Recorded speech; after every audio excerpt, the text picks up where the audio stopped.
ఓంకారం.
ఓం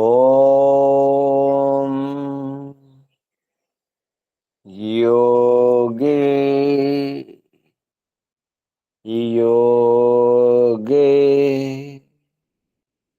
తవస్తరం వాజే వాజే హవామహే సఖాయ ఇంద్రమోతయే సఖాయ ఇంద్రమోతయే. ఓం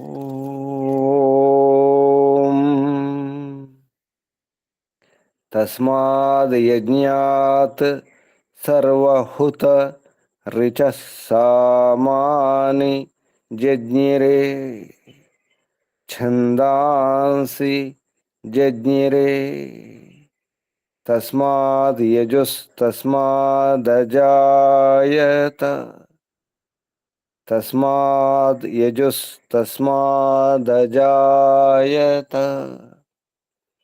ఓం యస్మాద్ రిచో అపాతక్షన్ యజుర్యస్మాదపాకషన్ సామాని యస్య లోమాన్యథర్వాంగిరసో ముఖం స్కంభం తం బ్రూహి కథమస్విదేవ సః.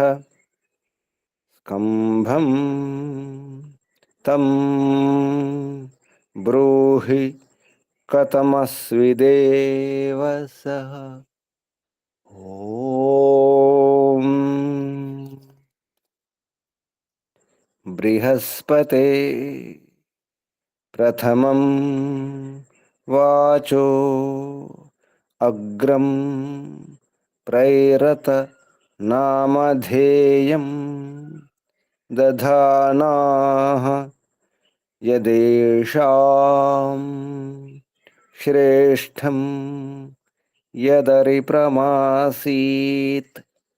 ప్రేణా తదేషాం నిహితం గుహావిః ప్రేణా తదేషాం నిహితం గుహావిః.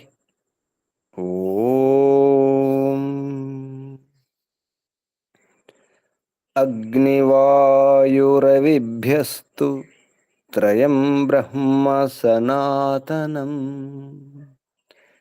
దుదోహ యజ్ఞసిద్ధ్యర్థం ఋగ్యజుస్సామలక్షణం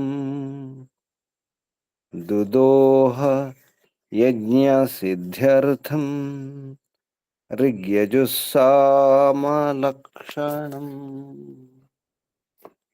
ఋగ్యజుస్సామలక్షణం.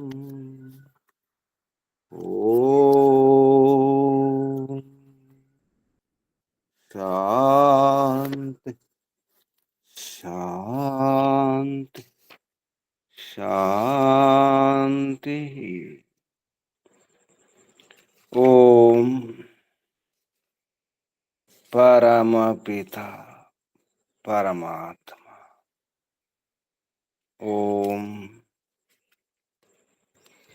ఓం రక్షక ఓం సర్వరక్షక ఓం సదా రక్షక సర్వదా రక్షక సత్యరక్షక నిత్యరక్షక సర్వత్ర రక్షక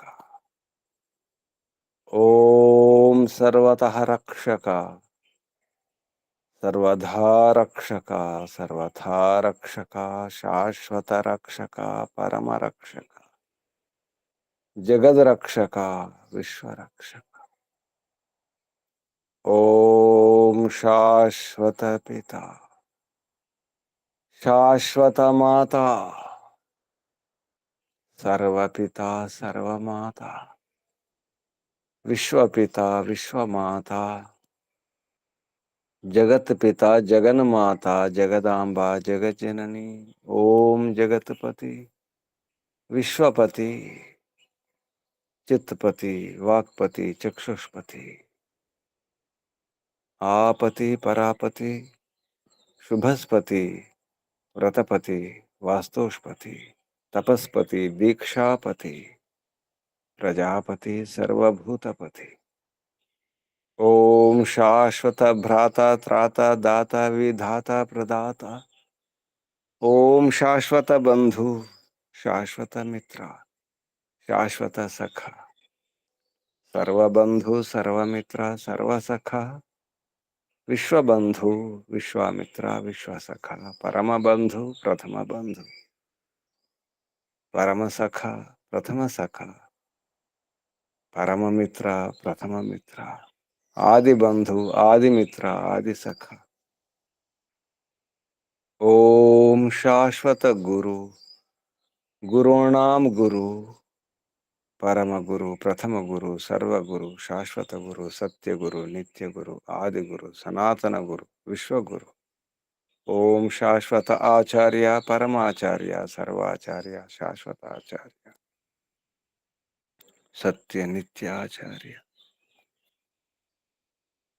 ओम शाश्वत स्वामी सत्य नित्य स्वामी सर्व स्वामी शाश्वत राजा राजाधिराजा महाराजा ओम स्वराट स्वयंराट विराट विश्वराट अनंतराट ब्रह्मराट बहुराट महाराट पूर्णराट ओम शाश्वत न्यायाधीश अर्यमा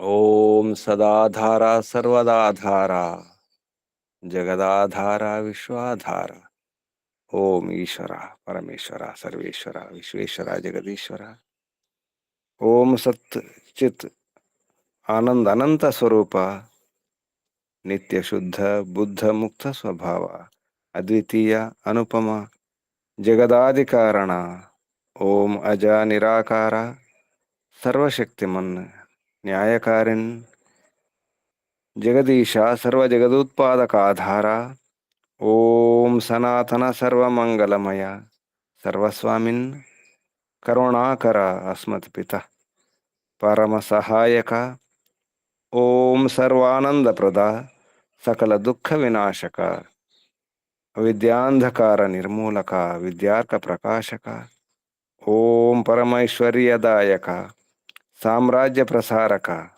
अधमोद्धारक पतित पावन मान्य प्रदा ओम विश्व विनोदक विनय विधि प्रदा ओम विश्वास विलासक निरंजन नायक शर्मदा नरेश निर्विकार ओम सर्वांतर्यामिन् सदुपदेशक मोक्षप्रद सत्यगुणाकर निर्मल निरीह निरामय निरुपद्रव दीन दयाकर परम सुखदायक ओम दारिद्र्य विनाशक निर्वैर विधायक सुनीति वर्धक प्रीति साधक राज्य विधायक शत्रु विनाशक ओम सर्वबलदायक निर्बल पालक ओम सुधर्म सुप्रापक अर्थ सुसाधक सुकामवर्धक ज्ञानप्रद संतति पालक धर्म सुशिक्षक रोग विनाशक पुरुषार्थ प्रापक दुर्गुण नाशक सिद्धिप्रद ओम सज्जन सुखद दुष्ट सुताड़न गर्व कुक्रोध कुलोभ विदारक ओम परमेश परेश परमात्मन परब्रह्मन ओम जगदानंदक परमेश्वर व्यापक सूक्ष्मच्छेद्य ओम अजर अमृत अभय ओम अप्रतिम प्रभाव निर्गुण अतुल विश्वाद्य विश्ववंद्य विद्वद्विलासक ओम मंगल प्रदेश्वर ओम सत्य सुखदायक सर्वदा सर्वोत्कृष्ट स्वीकरणीय वरेश्वर ओम परम सुखदायक पक्षपातरहित धर्म न्यायकारिन् अर्यम यमराज ओम परमेश्वर्यवन इंद्रेश्वर ओम महाविद्यवाचोधिपते बृहस्पति परमात्मन ओम अनंत पराक्रमेश्वर विष्णु प्रभु ओम स्वयंभू शंभु शंभु परिभु ओम शंभवा मयो भवा प्रभा विभवा उद्भवा सुभवा ओम सर्वानुभू ओम भू ओम भुवः ओम स्वः ओम भूर्भुवः स्वः प्रिया प्रियाति प्रिया प्रियतमा प्राणात् प्रिया प्राणस्य प्राण प्राणाधार प्राणेश्वर प्राणपति जीवनपति जीवनेश्वर जीवनाधार जन्मदाता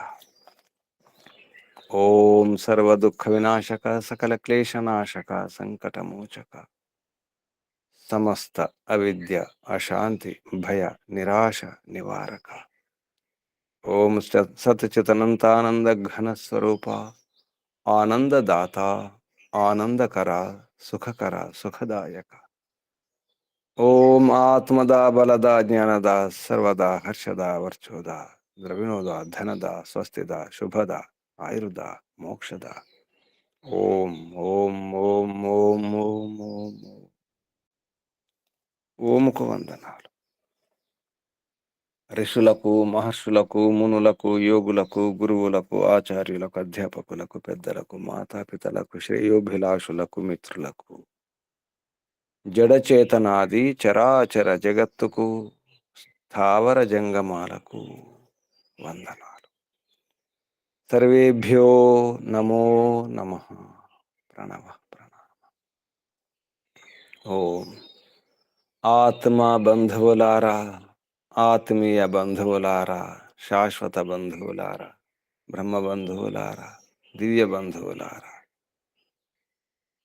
వేద బాంధవులారా, ఆత్మీయ బాంధవులారా, ధర్మ బాంధవులారా, మిత్రులారా, అత్యంత దుఃఖ నివృత్తి అభిలాషులారా, పూర్ణ పురుషార్థులారా, మోక్షాకాంక్షులారా, ముముక్షులారా, సుమనార్థులారా, విశ్వాత్మ అనంతాత్మ ఆకాశాత్మ శాశ్వతాత్మ శాంతాత్మ బ్రహ్మాత్మ పూర్ణాత్మ సర్వాత్మ విశ్వాత్మ పరబ్రహ్మాత్మ పరమాత్మ దర్శన అభిలాషులారా, సాధకులారా, ఈశ్వర ఆరాధకులారా, ఉపాసకులారా, అన్వేషకులారా, జిజ్ఞాసులారా,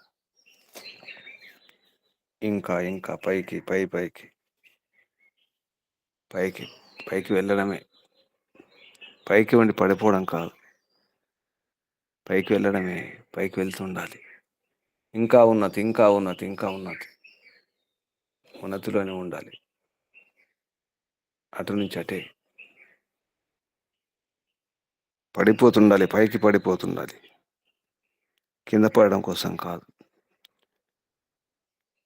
ఎగిరి ఎగిరి కింద పడడం కాదు, ఎగిరెగిరి ఎగిరే ఉండాలి. అక్కడే ఉండాలి.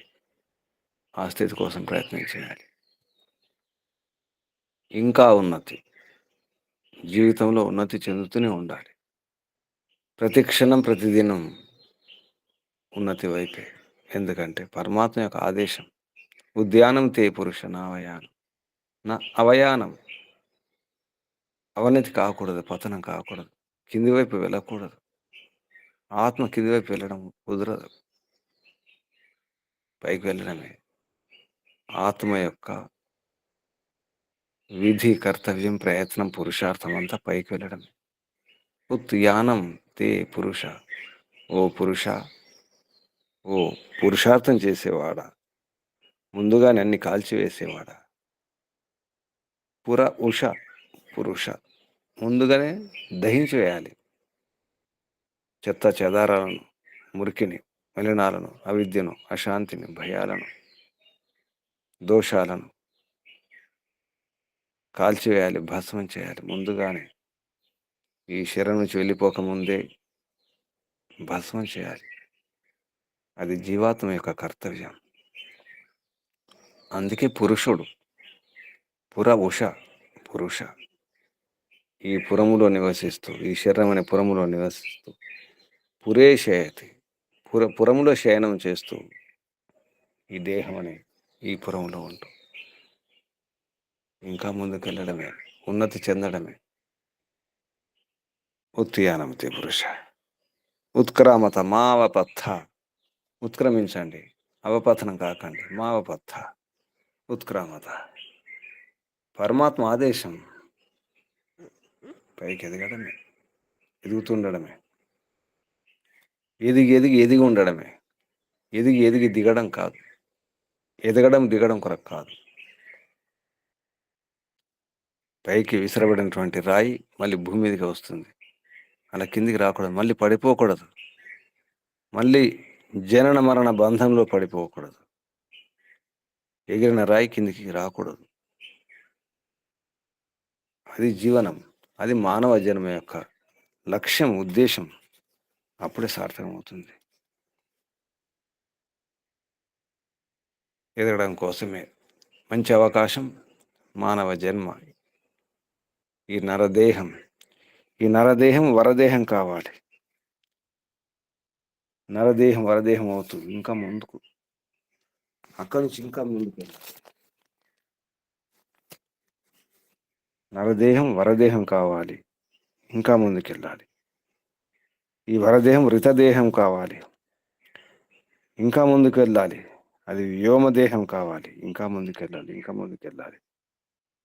ఎన్నో జన్మలు, ఎన్నో రకరకాల దేహాల్లో తిరుగుతూ తిరుగుతూ ప్రయత్నం చేస్తూ, పురుషార్థం చేస్తూ, పుణ్యాలు సంపాదించుకుంటూ, రమించని దేహం. ఈ ప్రపంచంలో రమించకుండా ఉండాలి. ప్రాపంచిక సుఖాల్లో ఇరుక్కోకుండా, ఇందులో ఆడుకోకుండా ఉండాలి. ఇంద్రియ సుఖాల్లో ఆడుకోవడం ఉండకూడదు. ఇంద్రియ సుఖాలతో సుఖాలు పొందకూడదు. ఇది ఆట. ఇంద్రియ సుఖాలనే ఆటలో ఇరుక్కొని ఉండకూడదు. అమ్మ పిలుస్తుంది, అమ్మ రమ్మంటుంది, ఇంటికి వెళ్ళాలి.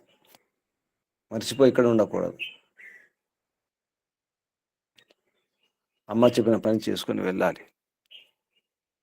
దివ్యమాత, శాశ్వత మాత, పరంపిత పరమాత్మ చెప్పినట్టు చేయాలి. నరదేహమైనప్పుడే, ఆ నరదేహం వరదేహమైనప్పుడే, ఆ వరదేహం ఋతదేహం వ్యోమదేహం అయినప్పుడే నీచ జన్మల నుండి ఉచ్చ జన్మలు, ఇంకా ఉచ్చం, ఇంకా ఉన్నతం అటువంటి దేహాల్లో తిరుగుతూ తిరుగుతూ ఈ దేహంలోకి వచ్చిన ఇంకా ముందుకెళ్ళాలి. వ్యూహం అంతా పవిత్రమే. పరమిత పరమాత్మ వ్యోమ. అసలు వ్యోమం పరమాత్మ. పరమాత్మలో ఉండడానికి, పరమాత్మ సన్నిధిలో ఒడిలో ఉండడానికి, పరమాత్మ నీడలో ఉండడానికి ఇదంతా ప్రయత్నం. జీవుని యొక్క యత్నం. ఆత్మ పరమాత్మను చేరాల్సిందే. అదే ఉన్నతి. పరమాత్మ చేరిన తర్వాత ఇక పతనం కావడం ఉండదు, కిందికి రావడం ఉండదు. అక్కడే ఉండడం, ఆనందంలో ఉండడం. దానికోసం వికాసం చెందాలి. ఒక్కొక్క మెట్టు ఎక్కాలి, ఎక్కుతుండాలి, ఎక్కుతుండాలి, ఎక్కుతుండడమే. కిందికి దిగడం కొరకు కాదు ఎక్కడం అంటే, ఎక్కి అక్కడే ఉండడం, ఉన్నత శిఖరాల్ని అధిరోహించిన తర్వాత అక్కడే ఉండడం. అది వ్యోమదేహం. రకరకాల ప్రాణదేహాల్లో ఉంటూ జీవజంతు జలములో ఉత్పన్నమే ఆ దేహాలలో, ఆ ప్రాణుల్లో కూడా తిరిగి వచ్చినాం. జలం నుంచి పృథ్వీ పైన ఉన్నటువంటి జంతువులు. అంతేకాదు అంతరిక్ష జలములో అంతరిక్షం ఉండే ఆ జలములో కూడా ప్రాణులు ఉన్నాయి. అంతరిక్షంలో, ఆకాశంలో, ఆకాశ జలములో ప్రాణులు ఉంటాయి. అక్కడ కూడా పుట్టి తిరిగి వచ్చినాం. రకరకాల దేహంలో ప్రయాణం చేస్తూ, తిరుగుతూ తిరుగుతూ భ్రమణం చేస్తూ ఇక్కడికి వచ్చినాం. ఇప్పుడు పర్వతాల పైన అక్కడ ఎన్నో ప్రాణులు ఉన్నాయి. అంత దాటుతూ వికాస క్రమం ఇంకా ఉన్నతి, ఇంకా పైకి, ఇంకా పైకి, అంతకంటే పైకి, అంతకంటే పైకి, ఆ క్రమంలో అలా వస్తూ వస్తూ ఈ మానవ దేహం సామాన్య మానవ దేహం కాదు, నరదేహం, వరదేహం, మృతదేహము, వ్యోమదేహంలో అలా వికాసం చెందుతూ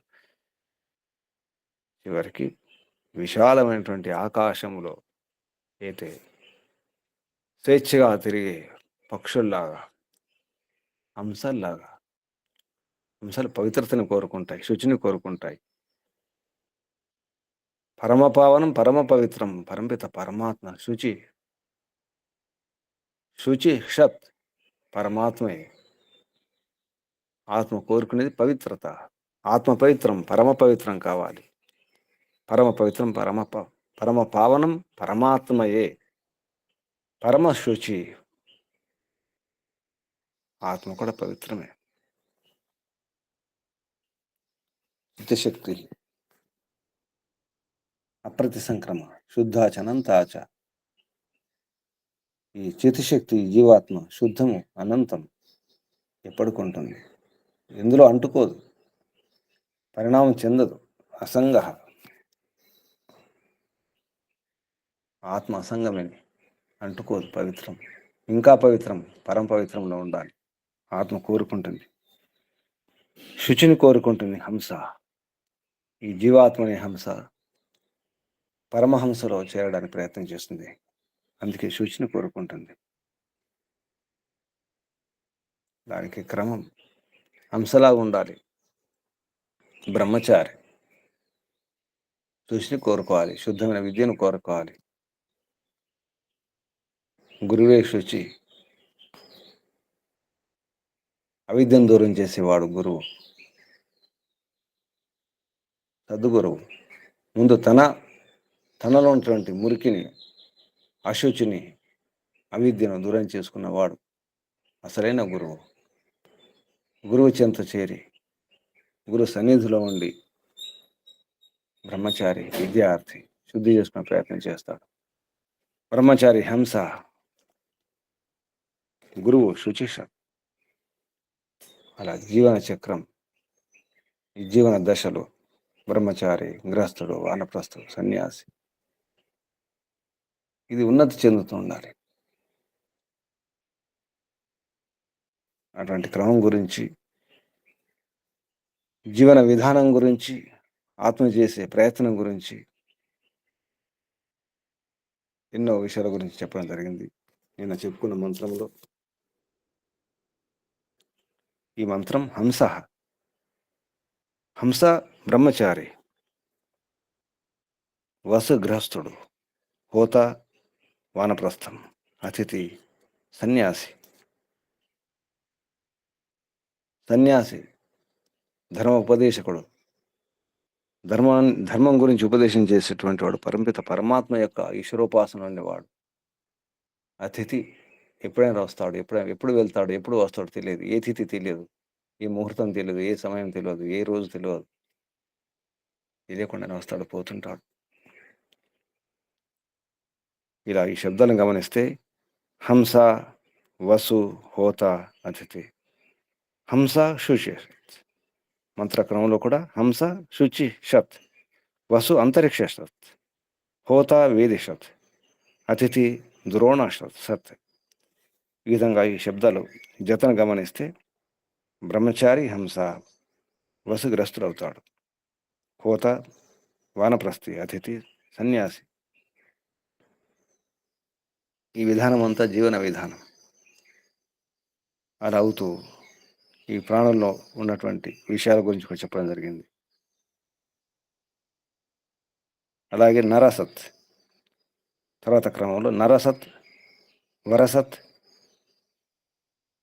ఋతసత్, వ్యోమసత్, ఈ 4. నరదేహం నుండి వరదేహం, అక్కడ నుండి రితం, తర్వాత వ్యోమం. ఈ దేహాల క్రమం కూడా చెప్పడం జరిగింది. ముందు నరుడే రమించకుండా ఉండాలి, బ్రహ్మచారి కొట్టుకుపోకూడదు ఇంద్రియ సుఖాలలో, భౌతిక సుఖాలలో. నా రడు నా రోడు రమణం కాకుండా చూడాలి. ఆ నరదేహం నుండి వరదేహం, అది గృహస్థం, వరదేహం. అక్కడ నుండి ఋతం, వానప్రస్థం. ఋతం అంటే ఏమిటో తెలుసుకోవాలి. ఆ ఋతం నుండి ఇంకా ఉత్కృష్టమైనటువంటి దేహం వ్యోమదేహం, అది సన్యాసం. అలాగే ప్రాణుల క్రమంలో కూడా చెప్పడం జరిగింది ఈ మంత్రంలోనే. సృష్టి విద్య అంతా, జీవన విధానం అంతా, మానవ జన్మ యొక్క ఉద్దేశం అంతా, జీవాత్మ చేయాల్సినటువంటి క్రమము, ఉన్నతి గురించి, లక్ష్యం గురించి. గోజ, ఋతజ, అద్రిజ, ఈ పదాలు. అంతకుముందు అబ్జ, అప్ అంటే నీటిలో పుట్టేవి, నీటి ప్రాణులు. ఈనాటి వైజ్ఞానికులు కూడా చెప్తున్నారు, ముందు నీటి ప్రాణులే. జలములో నీటిలో ప్రారంభమైనట్టు. ప్రాణుల ఉత్పత్తి అమీబా అంటారు, అక్కడి నుంచి ప్రారంభం. నీటిలో పుట్టేవి అబ్జ, తర్వాత గోజ, గో అంటే పృథివీ మీద ఉత్పన్నమయ్యేవి ఋతజ, తర్వాత ఋతజ. ఋతం అన్నప్పుడు సత్యములో, ఇక్కడ రకరకాల విషయాలు చెప్పడం జరుగుతుంది. ఆ క్రమంలో గొప్పగా ఎలా మారాలి అనే విషయాన్ని కూడా చూసుకోవడం జరిగింది. అంతరిక్షంలో పుట్టేవి, తర్వాత అంతరిక్షం దాటి కూడా, అంటే ఆకాశంలో కూడా ప్రాణులు ఉంటాయని ఇది అర్థమవుతుంది. జీవితంలో హంసలా ఉండడం అలవాటు చేసుకోవాలి. అక్కడ నుండి చివరికి వ్యోమం చేరుకోవాలి. కాబట్టి ఆ వ్యోమం పరమాత్మే, జీవాత్మ పరమాత్మని చేరుకోవాలి. అలా చేరుతూ చేరుతూ చివరికి అక్కడే ఉండడం, పరమాత్మలో ఉండడం, మోక్షంలోనే ఉండడం, అక్కడే ఆగిపోవడం. పరాంతకాలం, ముక్తికాలం, మోక్షకాలం,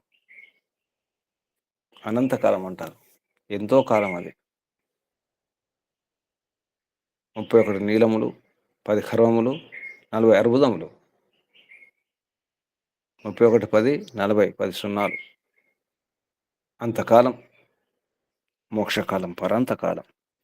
ఆ కాలం వరకు అక్కడే ఉండాలి, ఉన్నత స్థితిలోనే ఆనందాన్ని అనుభవిస్తూ, ఏ కష్టాలు లేకుండా, ఏ బాధలు లేకుండా, ఏ సమస్యలు లేకుండా, ఏ రోగాలు లేకుండా, ఏ చిక్కులు లేకుండా, ఏ గొడవలు లేకుండా, ఏ పని లేకుండా ఆనందాన్ని అనుభవిస్తూనే ఉండడం. అంతే. పరమాత్మ వ్యవస్థలో, పరమాత్మ సన్నిధిలో. అమ్మ ఒడిలినప్పుడు భయం ఉండదు, బాధ్యతలు ఉండవు.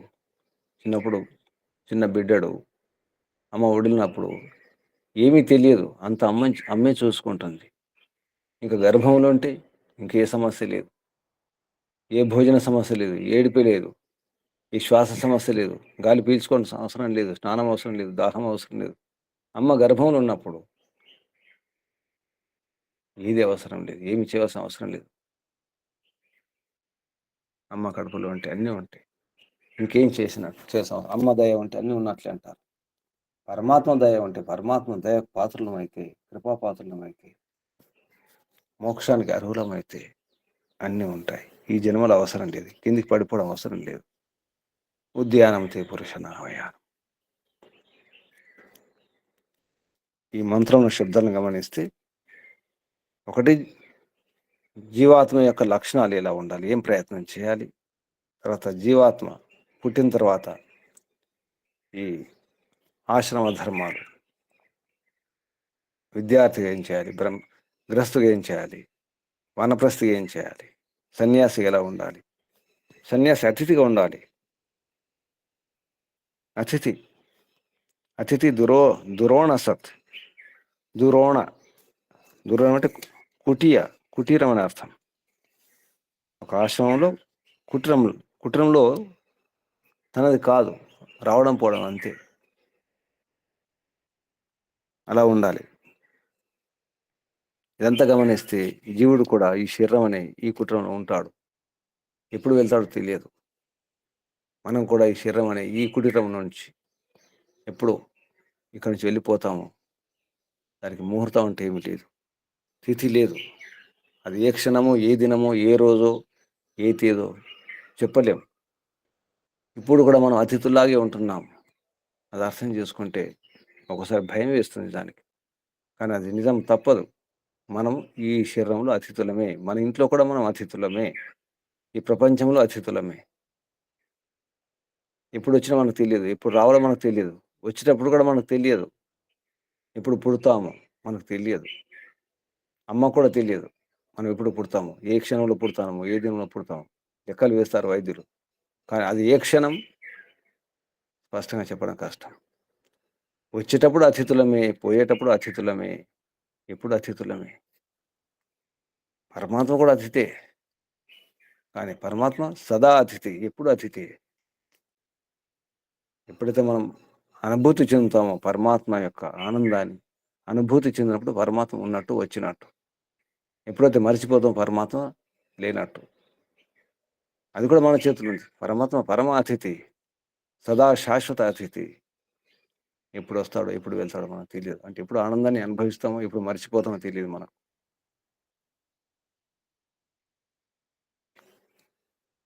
అతిథులమే. అందుకంటే ముందు ఏవైతే చేయవలసిన పనులు ఉన్నాయో పూర్తి చేసుకోవాలి. హోతలాగా ఉండాల్సి వస్తుంది వానప్రస్థ అయితే. హోత వేది సత్, యజ్ఞవేది దగ్గర హోత ఏం చేస్తాడు, ఆ వ్యవహారం చేసిన అవసరం ఉంటుంది.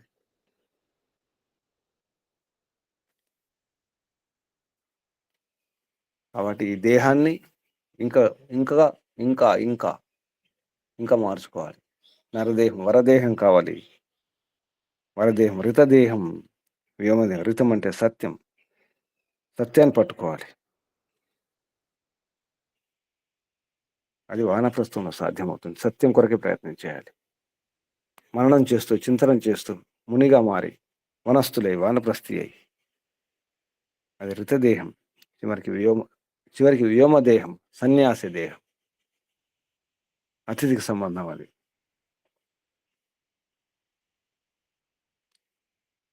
వ్యోమం విశాల ఆకాశం, ఆకాశం అయిపోవాలి, విశాలం అయిపోవాలి, వ్యోమంగా మారాలి.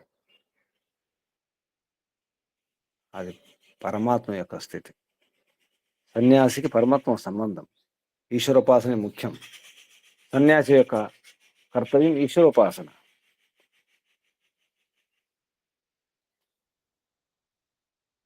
ఇదంతా గమనిస్తే మనం అన్ని దేహాల్లో తిరిగి వచ్చినట్టు చివరికి ఈ మంత్రం శబ్దాలు తెలుస్తుంది.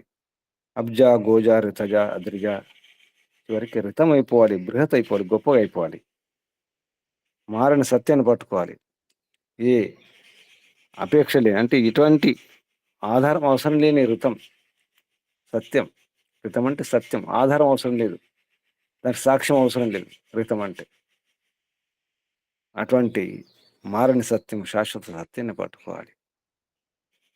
శాశ్వత సత్యం పరంపిత పరమాత్మ చివరికి రితంగా మారిపోవాలి, గొప్పగా మారిపోవాలి, చివరికి బృహత్, మహాన్ అయిపోవాలి, మహాత్మ అయిపోవాలి. కానీ ముందు హంసగా మారాలి. వివేచన, వివేకం ఉండాలి. హంస శుచిని కోరాలి, శుభ్రతను కోరాలి, విద్యను కోరాలి. విద్య కోసం ప్రయత్నం చేయాలి బ్రహ్మచారి. వసు వసించడానికి, నివసించడానికి, వసింప చేయడానికి ఆధారం గృహస్థాశ్రమం, గృహస్థులు.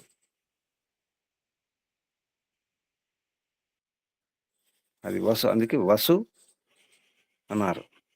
ఆ వసు ఎలా ఉండాలి? అంతరిక్షం లాగా. అంతరిక్షం అంటే అవకాశం, అందరికి అవకాశం. అంతరిక్షం అన్ని తిరగడానికి చేయడానికి అవకాశం ఉంటుంది. గృహస్థాశ్రమంలో అన్ని అవకాశాలు ఉంటాయి. హోత వేది, వేది శక్తి. యజువేద దగ్గర కూర్చోవాలి. వానప్రస్థి. అతిథి దురోణ సత్, కుటీరంలో ఎప్పుడు వస్తాడో ఎప్పుడు వెళ్తాడో. సన్యాసి. ఇదంతా మనమే. ఆత్మ యొక్క లక్షణం, ఆత్మే చేయవలసిన పనులు. ఆత్మ హంసలాగా ఉండాలి, ఆత్మ వసులాగా ఉండాలి, ఆత్మ హోతలాగా ఉండాలి, ఆత్మ అతిథిలాగా ఉండాలి. చివరికి అతిథి.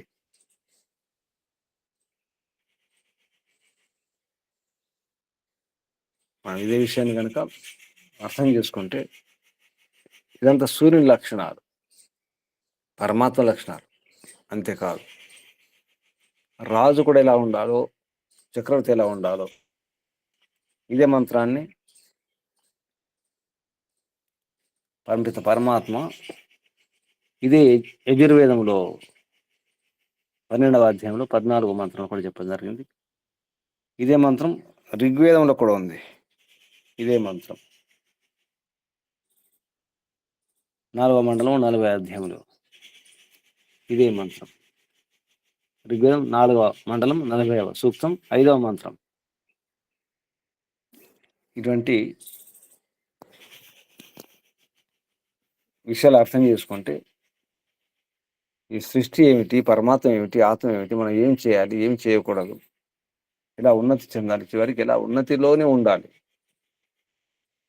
ఎగిరెగిరి పడిపోకూడదు. ఎగిరెగిరి కింద పడడం కాదు, పడడం కోసం కాదు, ఎగరడం, ఎగురుతుండడమే. యోగ సాధన విధానం ఇదే. యోగ సాధన ఎంత చేస్తే అంత ఎదుగుతుండడమే, ఎదుగుతుండడమే, ఎదుగుతుండడమే. యమ నియమ, ఆసన, ప్రాణాయామ, ప్రత్యాహార, ధారణ, ధ్యాన, సమాధి. సమాధి పొందిన తర్వాత మళ్ళీ పడిపోకూడదు, పడిపోవడం ఉండదు. అసంప్రజాత సమాధి పొందిన తర్వాత పతనం అవడం ఉండదు, అవనతి ఉండదు జీవితంలో. ఎదగడమే, వారికి పరమాత్మను చేరడమే. ఇదే మంత్రాన్ని మనం వైజ్ఞానికంగా అర్థం చేసుకుంటే, సూర్యుని యొక్క లక్షణం ఇది. లేదా వ్యవహారంలో రాజ్యం అనుకుంటే, రాజు యొక్క వ్యవహారం ఇలా ఉండాలి. రాజు హంస కావాలి, రాజు వసు కావాలి, రాజు హోత కావాలి, రాజు అతిథి కావాలి. హంసలా ఉండాల్సి వస్తుంది. శుచిగా ఉండాలి, అంతరిక్షం ఉండాలి, అవకాశం, అందరికి అవకాశం ఇవ్వాలి వసించడానికి, వసింపజేయడానికి. హోత కావాలి, అతిథి కావాలి. రాజు నరసత్, నిర్షత్. నరులలో నాయకుడు కావాలి, నిర్షత్. నరులలో ఉండాలి, నాయకుడు ఉండాలి రాజు. వరించాలి, వరేణ్యుడు కావాలి రాజు. ఋతం కావాలి, వ్యోమ కావాలి రాజు. అన్ని గురించి అవగాహన ఉండాలి, అన్ని ప్రాణుల గురించి. అబ్జ, గోజ, ఋతజ, అద్రిజ. అలా ఈ చివరికి రాజు ఋతం కావాలి, బృహత్ కావాలి. ఇదే మంత్రం రాజుకు అన్వయించి, సూర్యునికి అన్వయించి, ఆత్మకు అన్వయించి, పరమాత్మకు అన్వయించి. పరమాత్మ హంస, పరమాత్మ వసు, పరమాత్మ హోత, పరమాత్మ అతిథి. ఇదే మంత్రం, అవే శబ్దాలు. కానీ ఋషి దేవతలు మారుతాయి. యజుర్వేదంలో 12వ అధ్యాయంలో ఉన్నటువంటి ఈ 14వ మంత్రంలో జీవేశ్వరుల గురించి ఉంది. దేవత, జీవేశ్వరో దేవత, ఇద్దరు దేవతల గురించి. జీవేశ్వరే ఇద్దరు దేవతల గురించి, అంటే ఆత్మ పరమాత్మ గురించి అక్కడ వర్ణన ఉంది. అంతేకాకుండా అదే మంత్రంలో మహర్షి దయానంద సరస్వతి గారు అర్థం రాస్తూ రాజు ఎలా ఉండాలో కూడా చెప్పడం జరిగింది. ఇదే మంత్రాన్ని వైజ్ఞానికంగా తీసుకుంటే, సూర్యుడు ఎలా ఉంటాడు, సూర్యుని యొక్క విధానం ఏంటి, లక్షణాలు ఏమిటి, ఈ సృష్టి నిర్మాణం ఎలా జరిగింది, ముందే ఎటువంటి ప్రాణులు వచ్చినాయి, ఎక్కడ ప్రాణులు పుట్టినాయి, జలంలో పుట్టినాయి ప్రాణులు. చేపల్లాగా, నీటిలో క్రిముల్లాగా, ప్రాణుల్లాగా, అయితే భూమి మీద పుట్టే జలచరాలు, భూచరాలు, ఉభయచరాలు, ఖేచరాలు, ఆకాశంలో పుట్టే ప్రాణులు ఉంటాయి, అంతరిక్ష జలంలో పుట్టేవి. అంతరిక్షం కూడా సముద్రం ఉంది, అక్కడ కూడా ప్రాణులు ఉంటాయి. గ్రామంలో అంటారు, వర్షాకాలంలో ఆ తొలకరి వానలు వచ్చిన తర్వాత కప్పలు వస్తాయి, పసుపచ్చ రంగులో పెద్ద పెద్ద కప్పలు వస్తాయి, ఆకాశం నుంచి పడతాయి అంటారు. కప్పలే కాదు, పెద్ద పెద్ద ప్రాణులు కూడా ఉంటాయి, మనకు తెలియని ప్రాణులు కూడా ఎన్నో ఉంటాయి, సూక్ష్మమైన ప్రాణులు కూడా ఉంటాయి అంతరిక్ష జలంలో. అంతరిక్షం కాదు, వ్యోమంలో కూడా, అంతకంటే పైన ఉన్నటువంటి లోకాల్లో కూడా ప్రాణులు ఉన్నాయి. ఈ సృష్టి విద్య, సృష్టి రహస్యం. ఈ మంత్రం నేను రకాలే మనం అర్థం చెప్పుకోవచ్చు. ఈ మంత్రం నేను చెప్పుకున్నాం. ఈ మంత్రం యజుర్వేదంలో 10వ అధ్యాయంలో 24వ మంత్రం. ఆ మంత్రం హంస శుచిషత్ వసు అంతరిక్షసత్ హోతా వీరిషత్ అతిథి దురోణసత్ నర్షత్ వరసత్ ఋతసత్ వ్యోమసత్ అబ్జా గోజ ఋతజ అద్రిజ ఋతం బృహత్. ఈ మంత్రం ఇక్కడ ఆపేద్దాం. ఇంకేమైనా సందేహాలు ఉంటే అడగండి. ఇంతవరకు ఉన్నారు, ఏం అర్థం చేసుకున్నారు చెప్పండి.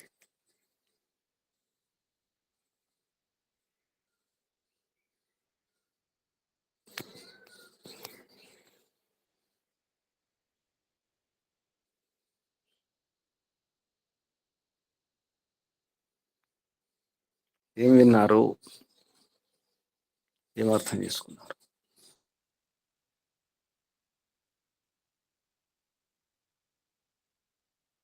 ఒక మాట కూడా అర్థం కాలేదా? నమస్తే గురుజీ. మౌనంగా ఎందుకుంటారు? అర్థం కాకపోతే అర్థం కాలేదని చెప్పేసేయాలి. పోటీ పెట్టుకుంటారా ఎంతసేపు మౌనంగా ఉంటామని? చెప్పండి చెప్పండి, ఎవరు? ఓం నమస్తే గురుజీ. చెప్పండి. ఇవాళ ముఖ్యంగా గురుజీ ఉన్న స్థితి నుంచి ఇంకా పైకి ఎదగడానికి బాగా ప్రయత్నం చేయాలి అనేది అర్థమైంది గురుజీ. కిందికి రాకూడదు, కిందికి పడిపోయే ప్రయత్నం చేయకూడదు. యోగాభ్యాసం కూడా అంతే, సమాధి స్థితి పొందిన తర్వాత కిందికి రావడం ఉండదు. జీవన విధానం కూడా అలా ఉండాలి. ఇంకేం అర్థమైంది? ఉన్నత స్థితిలో ఉన్నవారు చాలా జాగ్రత్తగా ఉండాలని, ఏమాత్రం ఏదైనా కానీ మళ్ళీ కిందికి జారిపోతారు. పైకి అది ఎక్కిన ముఖ్యంగా తర్వాత బాగా అర్థం. కింద ఉన్నవాడు పడిపోతే అంత ప్రమాదం లేదు. లేదు, కింద పడిపోతే పెద్ద సమస్య, దెబ్బలేమి తగలవు. పైకి ఎగిరిన తర్వాత పడిపోతే, ఇంకా ఎత్తుకెళ్ళిన తర్వాత పడిపోతే కాలు విరిగిపోతాయి, ప్రాణాలే పోతాయి. పని ఎక్కువ ఎత్తు నుంచి పడిపోతాయి. జాగ్రత్తగా ఉండాల్సి వస్తుంది. అలాగే యోగాభ్యాసంలో కూడా అంతే, చాలా జాగ్రత్త ఉండాలి.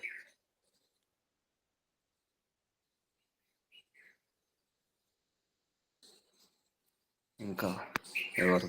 నమస్తే గురుజీ, ధన్యవాదాలు. ఏమైనా సందేహాలు ఉంటే అడగండి. ఎన్నో సందేహాలు ఉండాలి. చెప్పండి అమ్మా. ఎన్నో జన్మలు తిరుగుతూ ఈ మానవ జన్మలోకి వచ్చాం కాబట్టి మరలా క్రింది జన్మలకి వెళ్ళొద్దు అనేది అర్థమైంది గురుజీ. ఈ మానవ జన్మకు వచ్చిన తర్వాత ఒక లక్ష్యం అనేది ఉండాలి. ఆ లక్ష్యం ఉన్నప్పుడే ప్రయత్నం చేస్తాము. ఆ లక్ష్యం ఉన్నప్పుడే ఆత్మ ఎప్పుడు పవిత్రంగానే ఉంటుంది. ఈ ఆత్మను అవిద్య అనే దాంతో ఎప్పుడు పరమాత్మను పొందలేం కాబట్టి దీన్ని ఎప్పుడు కూడా శుచిగా ఉంచుకోవాలి అని, జీవాత్మ ఎప్పుడు శుచినే కోరుకుంటుంది అని ఈ మంత్రంలో అర్థమైంది గురుజీ. హంసలాగా ఎప్పుడు శుచిని కోరుకుంటుంది జీవాత్మ అని. నమస్తే గురు. జీవాత్మ పరమాత్మ కోరుకుంటుంది. హంస శుచి షప్ అంటే పరమాత్మ. పరమాత్మ హంస హంస కాబట్టి హంసను కోరుకు. హంస శుచిని కోరుకుంటుంది. హంస ఎవరు? జీవాత్మ. జీవాత్మ ఏం జీవ. కోరుకుంటుంది? నిజానికి లోపల అందరం కూడా, మనం కూడా పరమాత్మను కోరుకుంటున్నాం. మనం పట్టుకోలేకపోతున్నాం కానీ పరమాత్మను కోరుకుంటున్నాం. ఎవరైనా శుచిని కోరుకుంటారు, సుఖాన్ని కోరుకుంటారు, సురక్షితంగా ఉండాలని కోరుకుంటారు. అది కూడా ఎప్పటికి నిరంతరం శాశ్వతంగా అలాగే సురక్షితంగా, సుఖంగా, తృప్తిగా ఉండాలని కోరుకుంటారు. అది ఎక్కడ సాధ్యం కాదు ఇక్కడ.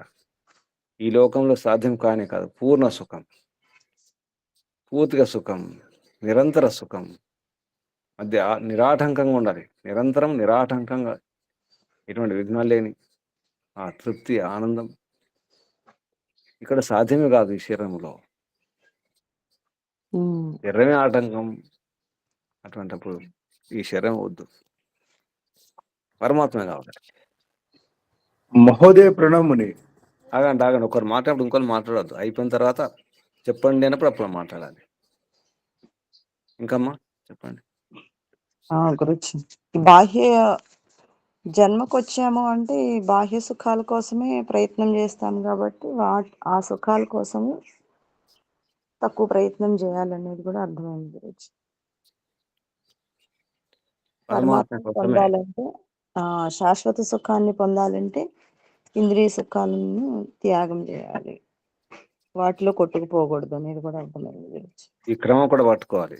ముందు బ్రహ్మచారి హంస, బ్రహ్మచారి హంసలాగా ఉండాలి. శుచిని కోరుకోవాలి. ఆ శుచిత ఎవరు? గురువు. గృహస్థ. వసు అంతరిక్షం. వసు అంటే గృహస్థులు. అంతరిక్షం అంటే అవకాశం, అందరికి అవకాశం ఇవ్వాలి. వానప్రస్థుడు హోత. యజ్ఞం వేద దగ్గర కూర్చొని ఏం చేస్తాం? మంత్రోచ్చరం చేస్తాం, ఆహుతి ఇస్తాం. జీవితాన్ని ఆహుతి ఇవ్వాలి, త్యాగం చేయాలి. వానప్రస్థి మనకి మన చింతనం చేసుకోవాలి. వానప్రస్థి మౌనంగా ఉండాలి.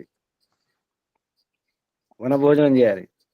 ముని భోజనం, వన భోజనం, ముని భోజనం, అడవి భోజనం. అడవిలో దొరికి పదార్థాలు తీసుకోవాలి. అందరు మూలాలు, ఆకులు, పళ్ళు, అటువంటి అడవులు పండి పంటలు తీసుకోవాలి. వ్యవసాయం చేసి పండిన పంటలు వాడకూడదని ఉంది. సహజంగా వచ్చే పంట సహజంగా ఉండాలి.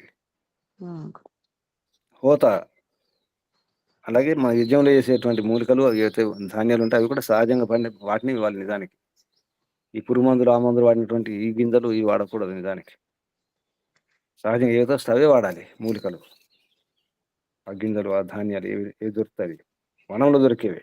ఎందుకంటే గురుకులాలు, ఆశ్రమాలు, వనాలు ఉంటాయి. ఆ పదార్థాలు వాడాలి. నిజానికి హోత అలా ఉండాలి. హోత వేదిషత్, యజ్ఞం వేదిలాగా. అతిథి ఎవరు? సన్యాసి. బ్రహ్మచారి, గృహస్థుడు, వానప్రస్థి, సన్యాసి. సన్యాసి ఎలా ఉంటాడు? అతిథిలాగా ఉంటాడు. దురోణ అంటే కుటీరం.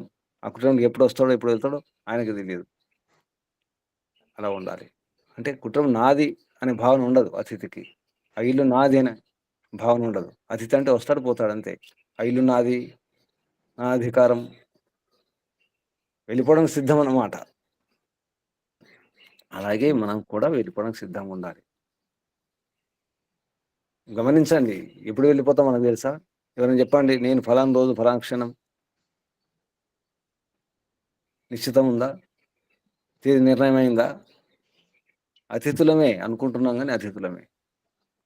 యజమానులు అనుకున్నా, మనం స్వాములు అనుకున్నా, ఇప్పుడు కూడా ఈ క్షణం కూడా మన ఇంట్లో, మన ఒంట్లో, శరీరంలో, ఈ ఊర్లో, ఈ దేశంలో, ఈ ప్రపంచంలో అతిథులమే. ఇది అర్థం కావాలి. ఇదే మాత్రం పరమాత్మ జోడించి కూడా చెప్పవచ్చు. పరమాత్మ, హంస, పరమాత్మ అన్ని ఈ శబ్దాలు మొత్తం పరమాత్మకే. పరమాత్మ నామాలే హంస, శుచి, వసు, అంతరిక్షము, హోత, వేది, అతిథి, దురోణ, ఇవన్నీ కూడా అంత పరమాత్మే. శబ్దాన్ని కూడా పరమాత్మ జోడించి కూడా అర్థం చేసుకోవచ్చు. చివరికి పరమాత్మ రితం, బృహత్ మంత్రం చివరి శబ్దాలు. ఇదే మంత్రాన్ని సూర్యునికి జోడిస్తే, అన్వయించుకుంటే సూర్యుడే హంస. సూర్యుని యొక్క కిరణాలు శుచి చేస్తాయి. ఈ వసు కూడా అష్టవసులు, సూర్యుడు ఒక వసువు కదా, చూసుకోండి. అష్టవసులు సూర్యుడు వసువే. అంతరిక్షం ఉంటాడు, అంతరిక్ష శాతం. హోత సూర్యుడే, వేది సూర్యుడే, అతిథి సూర్యుడే, దురోణ సూర్యుడే, అంతా సూర్యుడే. సూర్యుని వల్లనే ఈ ప్రాణులు పుడుతున్నాయి. నీటిలో ప్రాణులు కానీ, భూమి మీద ప్రాణులు కానీ, ఋతజ, అద్రిజ, ఈ మేఘాల్లో, పర్వతాల్లో పుట్టే ప్రాణులు. చివరికి సూర్యుడే ఋతం, సూర్యుడే బృహత్ బృహత్ సూర్యుడే గొప్ప ఈ సూర్య కుటుంబంలో. గురూజీ. ఇది ఆది దైవిక అర్థంలో అంటే ఖగోళ విజ్ఞానం. గురూజీ. ఇందులోనే సృష్టి విద్య కూడా ఉంది. ప్రాణులు ఎక్కడ ప్రారంభమైనాయి? నీటిలో ప్రారంభం. ఇది మంత్రం యొక్క విశేషత. ప్రతి మంత్రంలో ఉంటుంది. మనం ఈరోజు విశేషంగా చెప్పుకున్నాం. ఇన్ని రకాలు అంటే ప్రతి మంత్రంలో రకరకాలు ఉంటుంది. మీరు ఏ మంత్రం తీసుకున్నా భగవంతుడు తప్పకుండా ఉంటాడు. ఏ మంత్రం తీసుకున్నా ఖగోళ విజ్ఞానం ఉంటుంది, సృష్టి విజ్ఞానం ఉంటుంది. ఏ మంత్రం తీసుకున్నా జీవన విధానం ఉంటుంది, జీవితానికి సందేశం ఉంటుంది. ఎందుకంటే ఈ వేదమంతా మానవుల కొరకే, మానవ జీవన సరళిని ఎలా ఉండాలో చెప్పడం కొరకే. కాబట్టి ప్రతి మంత్రంలో జీవన సందేశం ఉంటుంది, ప్రతి మంత్రంలో ఖగోళ విజ్ఞానం ఉంటుంది, ప్రతి మంత్రంలో సృష్టి విజ్ఞానం ఉంటుంది, ప్రతి మంత్రంలో ఆత్మ పరమాత్మ గురించి అర్థం చేసుకునే విధానం ఉంటుంది. పరమాత్మ గురించి లేకుండా అసలు ఏ మంత్రం లేదు. ఇది ఒక ఉదాహరణ. ఇప్పుడు అంటే ఇలా ఉంటే చెప్పడానికి ఈ మంత్రం గురించి విశేషంగా చెప్పుకుంటున్నాం. ఈ మంత్రం కఠోపనిషత్తులో కూడా ఉంది, చూసుకోండి. చెప్పాను కదా నేను, కఠోపనిషత్తులు ఉందని పంచమావళిలో చాలా బాగా వర్ణించినారు అక్కడ. అలాగే ఇదే మంత్రం మళ్ళీ ఇదే యజుర్వేదంలో 12వ అధ్యాయంలో 14వ మంత్రం. అక్కడ అర్థం మళ్ళీ వేరు. అక్కడ రాజు ఆత్మ పరమాత్మ గురించి మహర్షి ఆ రకంగా అర్థం చెప్పడం జరిగింది. ఇది మంత్రం. గురూజీ, ఒక చిన్న సందేహం. ఆత్మ పరమాత్మలోకి చేరిన తర్వాత మళ్ళా కిందకి రావడం అనేది ఉండదు కదా, మళ్ళీ జన్మకి రావడం అనేది లేదు. పరాంతకాలం ఉంది కదా, ముక్తి కాలం. అది అయిన తర్వాత రావాల్సిందే కదా. అది అయిన తర్వాతే కానీ ముందు రావడానికి ఉండదు కదా. అసలు ఇష్టం ఉన్నా ఇష్టం లేదు, నాకు మోక్షంలో ఉన్న ఇష్టం లేదంటే కుదరదు. అదే గురూజీ. కొందరికి సుఖాలన్నీ అందించి చేస్తాము, ఈ సుఖాలు వద్దని చెప్పేసి పారిపోతాం కూడా. ఎక్కువ సుఖాలు ఉన్నప్పుడు ఈ భౌతికంగా గమనించండి. ఎక్కువ సుఖం అయిపోతే, ఎక్కువ రుచి అయితే, ఎక్కువ వంటకాలు అయినప్పుడు, ఎక్కువ పిండి వంటలు ఉన్నప్పుడు చూడండి ఎన్ని రకాలు తింటారు. అన్ని పనులు ముందర వారే పెట్టి తినమంటే ఎన్ని పనులు తింటారు, అన్ని రకరకాల పనులు. పారిపోవాల్సి వస్తుంది. తినండి, మొత్తం తింటూనే ఉన్నారంటే తింటారు, తినలేరు. మొత్తం సుఖపడాలంటే సుఖపడలేం. అంటే ఇంద్రియాల యొక్క పరిమితి ఉంది, శక్తి. ఇంద్రియాలు అంతకంటే ఎక్కువ సుఖాన్ని పొందలేవు, పరిమితి ఉంది. అంతకంటే ఎక్కువ ఆ యోగ్యత లేదు, సామర్థ్యం లేదు ఇంద్రియాలు. అలాగే నేను మోక్షం ఉండను, ఈ ఆనందం వద్దు, ఈ పరమానందం వద్దు అని అనడం కానే కాదు, అనడానికి వీలే లేదు. ఎందుకంటే ఆత్మ కోరుకుంది అది, ఆనందమే కోరుకుంది. కాబట్టి నేను ఉండను మోక్షంలో ఒకళ్ళు అనుకుంటే కూడా మోక్షం రావడానికి వీలే లేదు. అయిపోయింది, సీల్ చేసేస్తారు అంతే. మోక్షం లోపలికి వెళ్ళిన తర్వాత సీల్ చేయడం, ఇంకా బయటకు రావడానికి వీల్లేదు. ముక్తి కాలం వరకు ఉండాల్సిందే. అలాగే ఈ దేహంలో ఉన్నాం, మన ఇష్టం అని అనుకోవద్దు. ఈ దేహంలో ఉన్నాం కదా, ఈ శరీరంలో ఇప్పుడు నేను వెళ్ళిపోతానంటే కుదరదు. వెళ్ళిపోతాడు ఆత్మహత్య చేసుకోవడమే. అది మరొక నేరం, పాపం కదా, అపరాధం కదా, తప్పు కదా, పారిపోవడం కదా. సుఖాల నుండి కూడా పారిపోకూడదు, దుఃఖాల నుండి పారిపోకూడదు, మోక్షం నుండి కూడా పారిపోవడానికి వీలే లేదు. అందుకే ఉండాల్సిందే. గురుజీ, పరాంతకాలం తర్వాత ఇంకా ఉండలేమా? అంటే జీవుడికి అంతే శక్తి ఉందా? అంతే శక్తి అంటే పరమాత్మ మనకి ఇచ్చినటువంటి ఫలం అది. పరమాత్మ అన్యాయం చేయరు కదా, ఎక్కువ ఉంచుకోవడం ఉండదు. మీరు జైల్లో పడ్డ తర్వాత జైలు ఒకరోజు ఉంచుకుంటారా? నేను అక్కడ జైలు ఇంకా ఉంటానంటే రిలీజ్ చేసేస్తారు, వెళ్ళిపో. ఉంటే వచ్చి రావచ్చు, ఊరికే వచ్చి చోటు చూసిపోవడం రావచ్చు. ఖైదీగా ఉండడానికి వీల్లేదు కదా, జైలులో ఖైదీగా ఉండడానికి వీల్లేదు. బయటకు వెళ్ళిపోవాలి అంతే. అయిపోయింది, ఈ రోజు అయిపోయింది, నేను బయట పంపించేస్తున్నాం. అంటే జీవాత్మకి అంతకంటే ఆనందాన్ని పొందే శక్తి లేదా అని నాకు. శక్తి కాదమ్మా, మీకు ఫలం అయిపోయింది కదా, మీకు ఇచ్చే ఫలం అయిపోయింది. మీకు ఇంతే, ఇన్ని రోజులు ఉండాలి మీరు ఇక్కడ, అయిపోయింది, టైం అయిపోయింది, వెళ్ళిపోవాల్సిందే.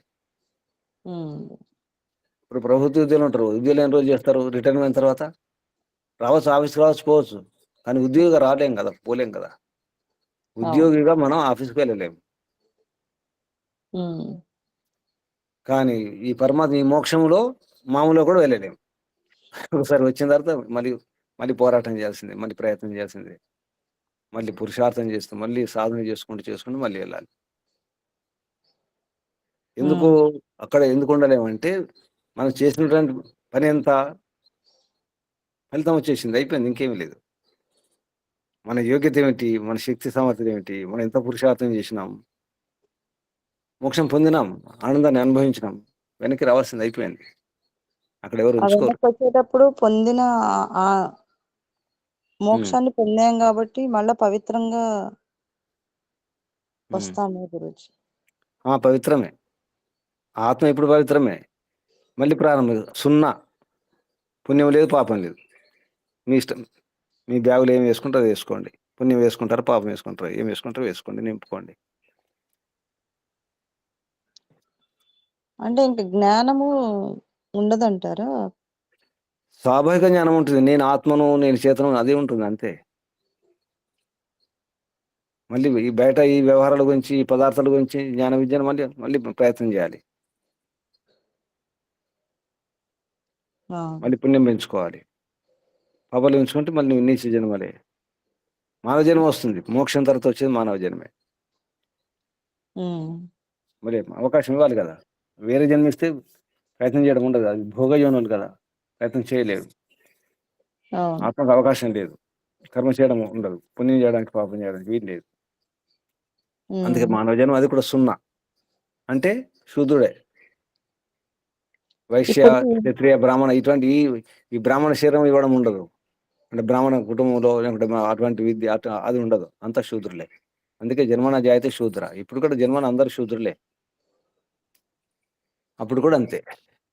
ఇదే ప్రమాణం, జన్మన జాయితే శూద్ర అంటే జన్మిస్తూ అందరు శూద్రులే, అప్పుడు కూడా మోక్షం తర్వాత అందరు శూద్రులే, మళ్ళీ ప్రారంభం చేయాలి, శూద్ర, వైశ్య, క్షత్రియ, బ్రాహ్మణ. ఇప్పుడు ఇప్పుడు ఈ జ్ఞానం అందుతుంది అంటే ఎన్నో జన్మ నుండి సాధన చేశాం కాబట్టి అందుతుంది అని అనుకుంటున్నాం. అందుతుంది, అర్థమవుతుంది, పట్టుకుంటున్నాం, లేకపోతే పట్టుకోవడం కష్టం, ఇష్టమే ఉండదు, రుచే ఉండదు, అసలు వినడం వినం. అప్పుడు కూడా మోక్షం తర్వాత వచ్చే జన్మ కూడా అట్లానే ఉంటదా? మోక్ష జన్మ అంటే మనం మోక్షాన్ని అనుభవించిన అనుభూతి ఉంది కదా, అదే ఆ రుచి ఉంటుంది. మోక్షం పోవాలి ఇప్పుడు కూడా లేదా అందరికి, మనకి అది వేరే ప్రాణాలు కూడా ఉంటుంది, సుఖంగా ఉండాలి, భద్రంగా ఉండాలి, భద్రత కావాలి, అన్ని కోరుకుంటున్నాయి కదా, ప్రతి సూక్ష్మక్రిమి కూడా కోరుకుంటుంది, మనం కూడా అదే కోరుకుంటున్నాం. ఎందుకు కోరుకుంటున్నాం? మోక్షం అసలు మనం ఇప్పుడు ఈ జన్మలో అనుభవించిన అనుభూతి లేదు కదా, మోక్షం అంటే ఇలా ఉంటుంది అనుభూతి లేదు, అయినా ఇష్టం ఉంటుంది మోక్షం అంటే. మోక్షం అనగానే ఒక అర్థం ఏంటి, మోక్షం అంటే రిలీజ్, ఈ కష్టాల నుంచి, బంధనాల నుంచి, ఈ సమస్యల నుంచి ఎంత హాయిగా ఉంటుంది. తలనొప్పి ఉంది, ఇప్పుడు తలనొప్పి నుంచి మోక్షం కావాలి. బంధనాత్ ముక్ష్యం మృత్యో, ఈ మరణం అనేది ఒక మహాదారుణ దుఃఖం నిజానికి, దాని మించినటువంటి దారుణ దుఃఖం ఉండదు, అందుకే మరణం అంటారు. ఎస్య ఛాయామృతం ఎస్య మృత్యు, భగవంతుని యొక్క ఛాయ, నీడ, మరొక అర్థం భగవంతుని యొక్క ప్రభుత్వం, ఆదేశాలు, ఆ శాసనం ఉండడమే, ఆదేశాలు పాటిస్తేనే అమృతం. ఎస్య ఛాయ అమృతం, ఎస్య మృత్యు అంటే ఎవనికి దూరం అయితే, ఎవని రాజ్యంలో ఉండకుండా, ఎవని యొక్క శాసనాలు, ఆదేశాలు పాటించకపోతే అప్పుడు ఏమవుతుంది? దుఃఖం, మృత్యు. ఇక దాన్ని మించినట్టు కష్టం లేదు, దుఃఖం లేదు. అందుకే బంధనాత్ మృత్యు ముక్ష్యమామృతాత్ ఉర్వారకమివ బంధనాత్, బంధనం సునాయాసంగా విడిపోవాలి. ఈ మరణం, జననం, మరణం, అక్కడ కేవలం మరణం అన్నారు, అంటే జననం కూడా, జననం ఉంటేనే మరణం ఉంటుంది, కాబట్టి జనన మరణం అనే ఈ బంధనం నుంచి ముక్షియ విడగొట్టండి, దూరం చేయండి, విడుదల చేయండి. అసలు ఈ విడుదల అనేది మోక్షం అనేది ఏమనుకుంటున్నారు అందరూ? మోక్షం అంటే అది అనుకుంటున్నారు, అది కాదు. మోక్షం అంటే ఈ కష్టాల నుంచి, బంధాల నుంచి, సమస్యల నుంచి, ఇది మోక్షం నిజానికి. విడుదల, దూరం కావడం. విడుదల అంటే దూరం కావడం, విడిపోవడం. ముందు విడిపోవాలి, దుఃఖాలు పోవాలి, కష్టాలు పోవాలి కదా, సుఖాల తర్వాత ముందు దుఃఖాలు పోవాలి. నొప్పి ఉంది, నొప్పి తగ్గాలి ముందు, తర్వాత సుఖం. ఆకలిస్తుంది, ఆకలి తీరాలి, కమ్మని వంటకాల తర్వాత పెట్టండి, ముందు ఏదో పెట్టండి. ఆకలి బాగుంది, ఇప్పుడు బాగా ఆకలిసినప్పుడు ఏం చేస్తాం? ఏదో ఒకటి పెట్టండి అంటాం, తర్వాత కదా. కమ్మ ఉంది, కమ్మ లేదు, పాయసాలు, మిఠాయిల తర్వాత. ముందు దుఃఖాలు పోవాలి. ఇది మోక్షం నిజానికి. మోక్షం అంటే అక్కడ ఏదో మోక్షం అక్కడ అటు మన మైండ్ అంతా అక్కడ పనిచేస్తుంది. మోక్షం అంటే ఆనందం అని చెప్పేసి. మోక్షం అంటే ఆనందం కాదు. ఇది మోక్షం కావాలి. మోక్షం శబ్దం యొక్క ధాతు ఏంటి? ముచ్చుల మోక్షం అంటే మోచనం జరగాలి. ముందు విమోచనం జరగాలి. విముక్తి కావాలి. రిలీజ్ కావాలి. ముందు జైలు నుంచి బయటపడండి, కష్టాల నుంచి. ఇది దానికోసం ఎంత ప్రయత్నం చేస్తున్నాము, ఎన్నో జన్మల నుంచి ప్రయత్నం చేస్తున్నాము. లభించిన అవకాశం ఇప్పుడు ఏం చేస్తున్నాం? టైం పాస్ చేస్తున్నాం. ఇప్పుడు దొరికిన తర్వాత అనుభవించాల్సి వస్తుంది. అంటే ఎగిరిన తర్వాత ఏం చేస్తున్నాం? కొద్దిగా ఎగిరిన తర్వాత పక్షి ఆకాశంలో ఎగిరిన తర్వాత రెక్కలాడించకపోతే ఏమవుతుంది? కింద పడిపోతుంది. రెక్కలాడించట్లేదు. పక్షి ఆకాశంలో ఎగిరింది, చాలా పైకి వెళ్ళిపోయింది. చాలా పైకి వెళ్ళిన తర్వాత రెక్కలాడించకపోతే ఏమవుతుంది? పైకి వెళ్ళకుండా పర్లేదు, కనీసం రెక్కలాడించాలి కదా మామూలుగా అయితే. పైకి ఎదగకుండా పర్లేదు, ఇంకా పైకి అవసరం లేదు. ఉన్న చోట ఉండాలంటే కనీసం రెక్కలు ఆడించాలి కదా. మనం ఏం చేస్తున్నాం ఇప్పుడు? మన నీళ్ళలో పడ్డాం, ఈత కూడా వచ్చు. నీళ్ళలో పడ్డాం, ఈత కూడా వచ్చు. కనీసం 2000 ఆడించండి. ఈత వచ్చిన వాళ్ళు 2000 ఆడించినా మునగడం ఉండదు, మునిగిపోరు. ఈత వచ్చిన వారు తెలుసు. ఉన్నారు ఎవరైనా ఈత వచ్చిన వారు? ఎవరు లేరా? నాకు వచ్చండి. ఈత వచ్చిన వారు తెలుసు. 2000 1,000 ఆడించినా మునగకుండా ఉంటారు. మామూలు ఊరికే కాలు చేతులు కట్టుకుని కూడా కాళ్ళు ఆడించినా మునగకుండా ఉంటారు. ఈత వచ్చిన వారికి తెలుసు. మామూలు కాలు ఆడిస్తే చాలు, మునగం. మరి ఈత వచ్చు, కాళ్ళు వేలు ఆడించండి, మునగకుండా ఉంటారు. అది కూడా చెప్పతే ఇలా. అందుకే ఎదిగినప్పుడు ఇంకా ఎదగాలంటే ఇంకా ప్రయత్నం చేయాలి. ఎంతవరకంటే అంటే సైంటిఫిక్గా మాట్లాడితే ఈ భూమికి ఒక ఆకర్షణ ఉంది, గురుత్వాకర్షణ, గ్రావిటేషన్ ఫోర్స్ ఉంటుంది. ఈ గ్రావిటేషన్ ఫోర్స్ నుంచి తట్టుకొని మొత్తం అంతకంటే ఎక్కువ స్పీడ్ వెళ్తేనే రాకెట్, ఈ భూమి యొక్క ఆకర్షణ కంటే ఎక్కువ స్పీడ్, ఎక్కువ వేగం పైకి వెళ్తేనే ఈ రాకెట్ వేరే గ్రహం అటు వెళ్ళడానికి వీలు ఉంటుంది. పలాయన వేగం అంటారు దాన్ని ఫిజిక్స్లో, పలాయన వేగం. దీన్ని తప్పించుకెళ్ళిపోవాలి ఈ బలం నుంచి, ఈ ఆకర్షణ నుండి అంత వేగంగా వెళ్ళిపోవాలి. అయిన తర్వాత అది భూమి మీదకి రావడానికి వీలేదు. ఇక భూమి లాగదనమాట. అంతే, అక్కడ ఉండిపోవచ్చు బలబ్రహ్మంగా. అంతేనా? అవును, ఎస్కేప్ వెలాసిటీ అంటారు. అవునవును, పలాయన వేగం. ఇది దాటిపోవాలి, అంత వేగంగా వెళ్ళిపోవాలి. అప్పుడు మనం కిందికి రాము. మనం ఎంత వేగంగా ప్రయత్నం చేస్తామో అంత పైకి వెళ్ళిపోతే ఇక కిందికి రావడం ఉండదు, పడిపోవడం ఉండదు. ఇది సైంటిఫిక్ విషయం. దీనికోసం ప్రయత్నం చేయండి. బాగా స్పీడ్గా, వేగంగా, బలంగా పైకి వెళ్ళిపోండి. ఇక కిందికి రావాల్సిన అవసరం లేదు. దాటిపోవాలి ఈ ఆకర్షణ, ఈ ప్రాపంచిక ఆకర్షణలు, ఈ సుఖాలు, ఈ భోగాల ఆకర్షణలు, ఈ బలాలు. ఇది దాటిపోతే పతనం కాకుండా ఉంటాం. జీవితాన్ని కూడా జోడించుకోవచ్చు ఈ పలాయన వేగాన్ని. సిద్ధంగా ఉన్నారా బలం పెంచుకోవడానికి, ఎగిరిపోవడానికి? బలం పెంచుకోవాలి. బాగా బలం పెంచుకుంటే ఎగిరిపోవచ్చు. బాగా ఇంకా పైకి ఎగిరిపోయినాం అనుకోండి, మన ప్రయత్నం అవసరం లేదు. ఇక కిందకి పడడం ఉండదు. అంటే యోగాభ్యాసంలో చాలా బలంగా గట్టి ప్రయత్నం చేసి సమాధి స్థితి పొంది, ఆ సమాధి అసంప్రజాత సమాధి పొందిన తర్వాత అసలు కింది పతనం కావడం ఉండదు. ఇక ఎవరు కూడా లాగలేరు, ఏం ఆకర్షించలేరు. ఆకర్షించడం అసలు మనం కిందికి రాలేము, మనం రాలేము కూడా. ఆ స్థితి వస్తుంది ఇప్పుడే, ఈ జన్మలోనే వస్తుంది. అసంప్రజాత సమాధి స్థితి పొంది కింది పతనం కావడం ఉండదు. అందుకే యోగాభ్యాసం చేయండి. ఒక మెట్టు ఎక్కండి, ఎక్కుతూ ఉండండి, ఎక్కి అక్కడే ఉండాలి. అది ఈ మంత్రం యొక్క నీతి, ఇది సారం. ఇది ఇంకా నమస్తే గురుజీ. ప్రణముని గారు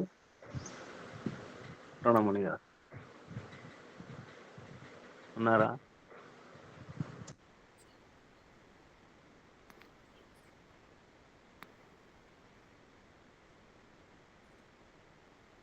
ఇంకెవరు?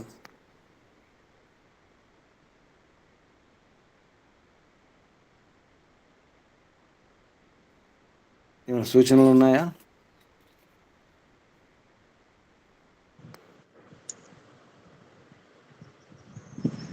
నమస్తే గురుజీ. చెప్పండి. ఒకటి మాట చెప్పాలని ఉంది, చెప్పాలని అడగాలని ఉంది, చెప్పాలని కూడా ఉంది. ఏంటంటే చెప్పండి.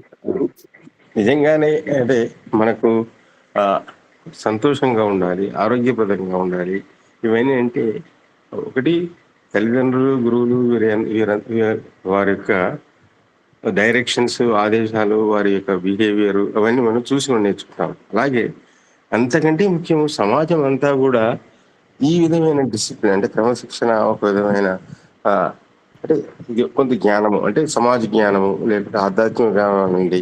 ఇవి ఉంటే ఆ చోట్లలో ఉన్న వాళ్ళలో ఎక్కువ మంది సుఖంగా ఉంటారు.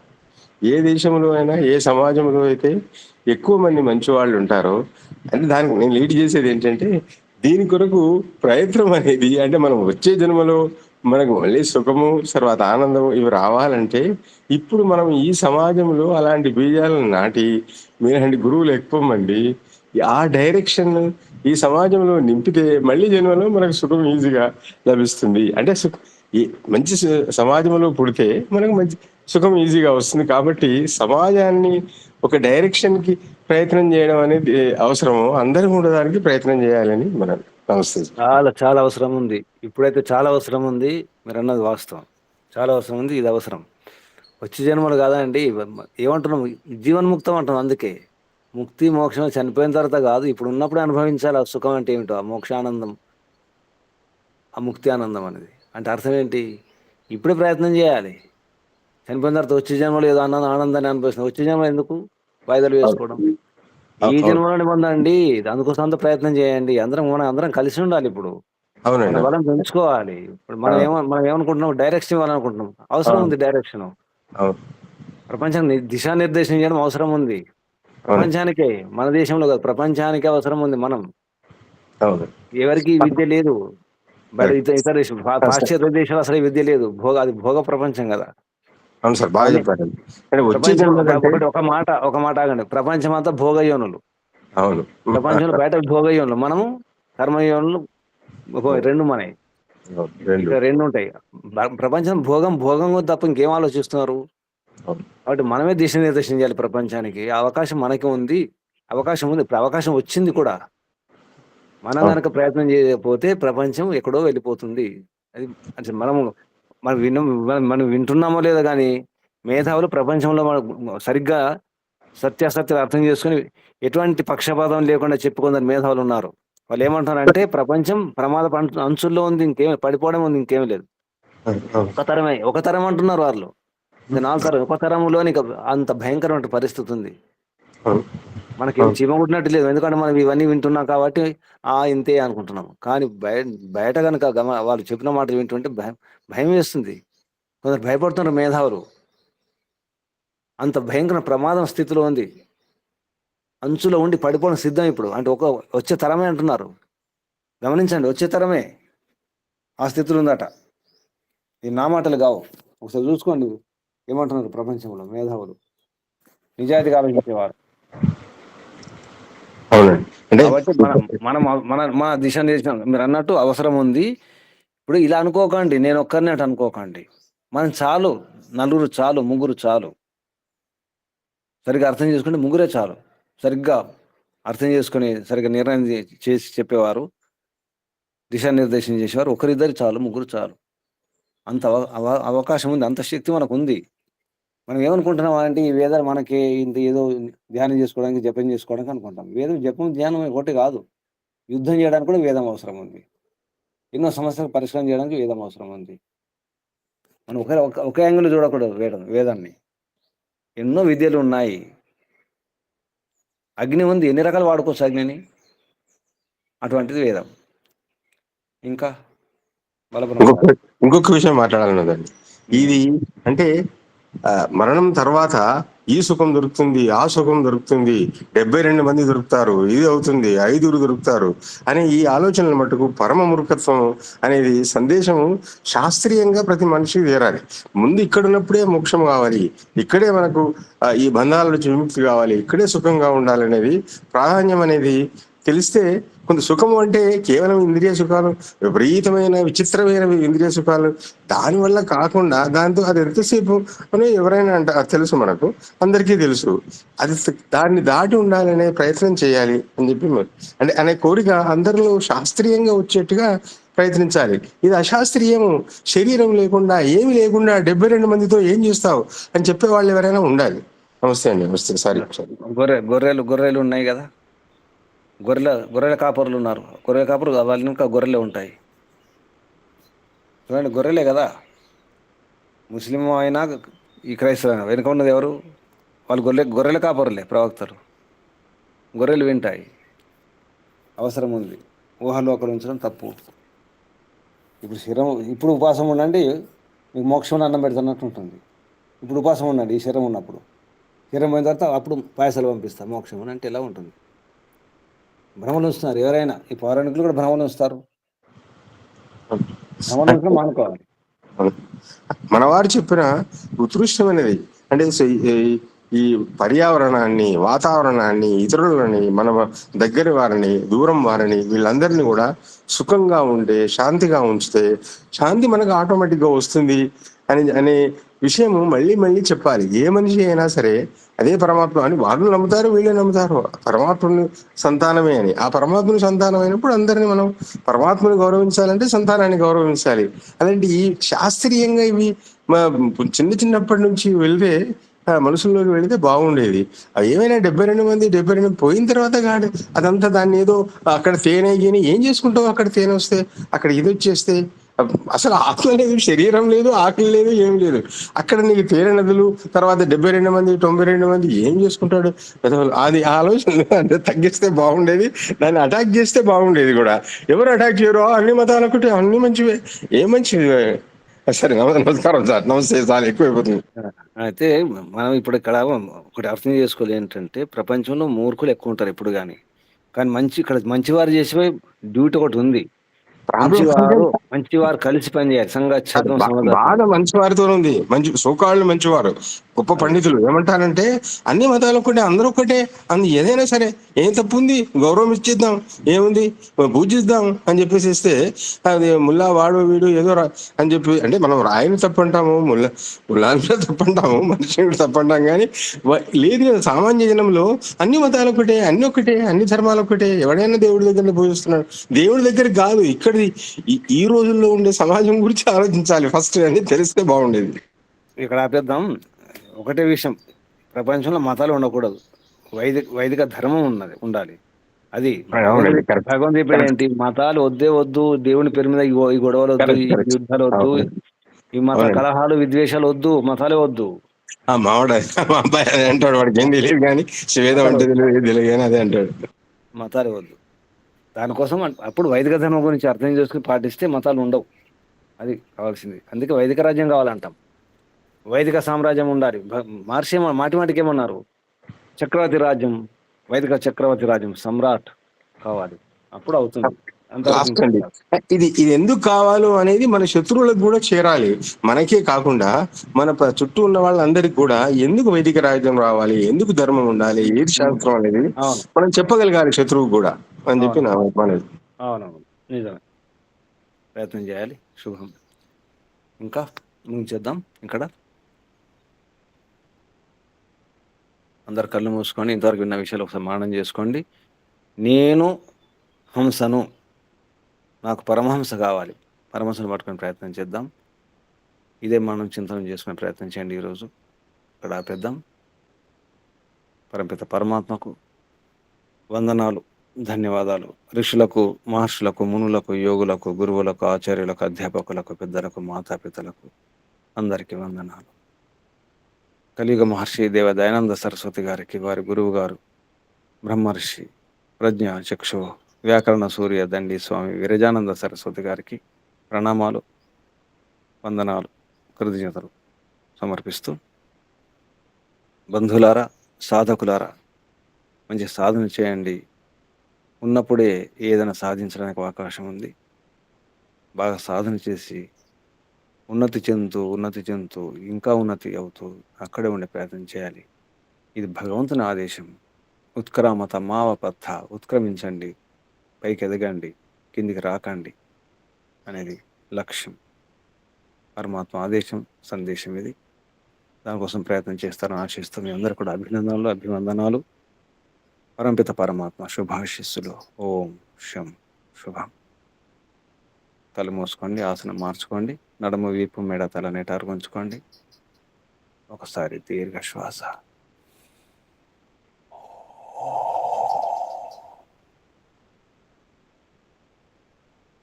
ఓంకారం చేద్దాం. పూర్ణ సమర్పణ భావనతో, శ్రద్ధతో, భక్తితో, భావనతో సాధించాలి, సాధించాలి. ఈ జన్మలోనే ఈ శరీరంతోనే సాధించాలి. ఇప్పుడే ప్రారంభించాలి, ఈ క్షణమే ప్రారంభించండి. పరమాత్మ స్మరణ చేస్తూ, ఓంకారం చేస్తూ శ్వాస నింపండి.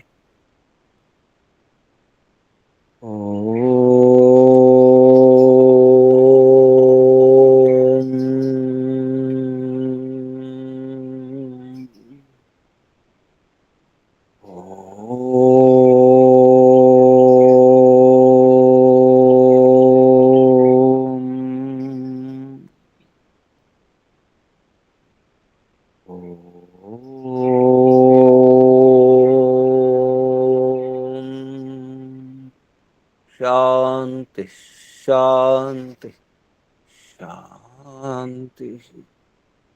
సర్వేభ్యో నమో నమః. శుభం. ముగించేద్దాం.